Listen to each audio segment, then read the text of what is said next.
Hello, citizens of the world. We are anonymous.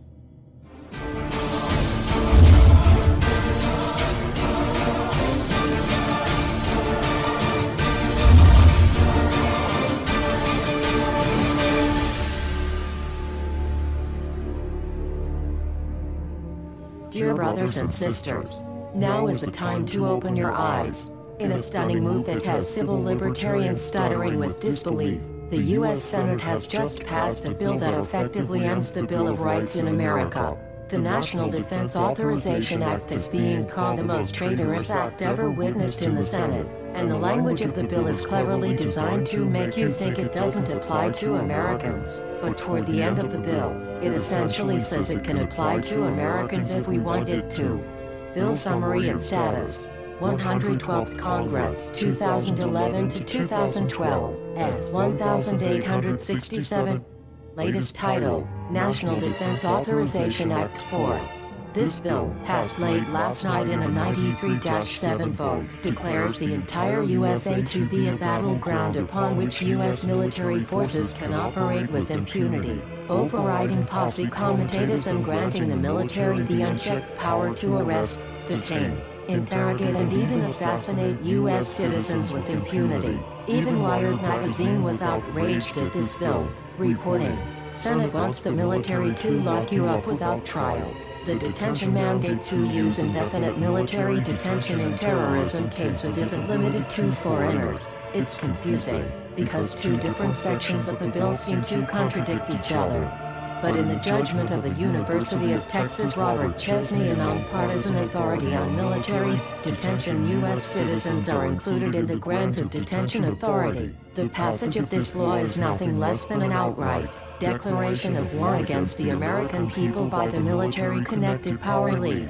If this is signed into law, it will shred the remaining tenets of the Bill of Rights and unleash upon America a total military dictatorship, complete with secret arrests, secret prisons, unlawful interrogations, indefinite detainment without ever being charged with a crime, the torture of Americans and even the legitimate assassination of U.S. citizens right here on American soil.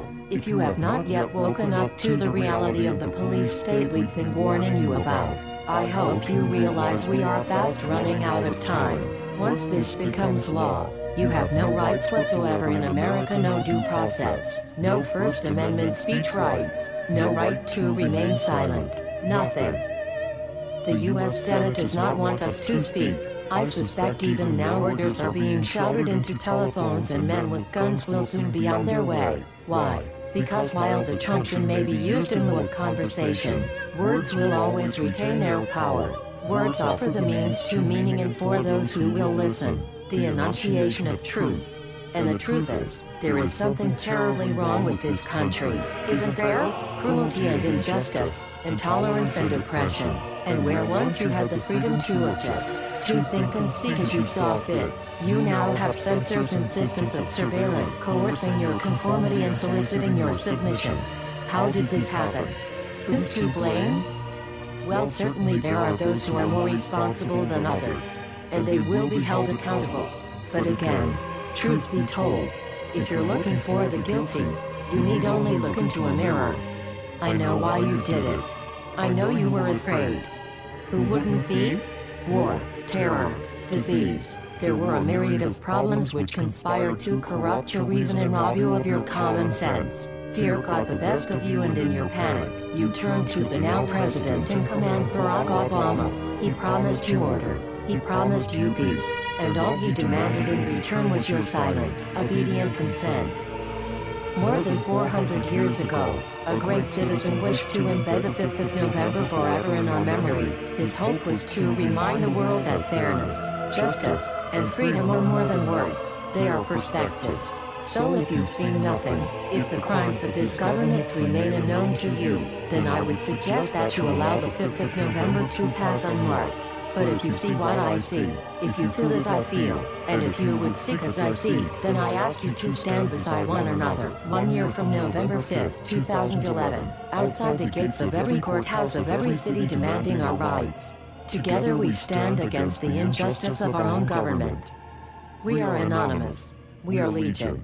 United as one. divided by 0. We do not forgive censorship. We do not forget oppression. U.S. Senate. Expect us.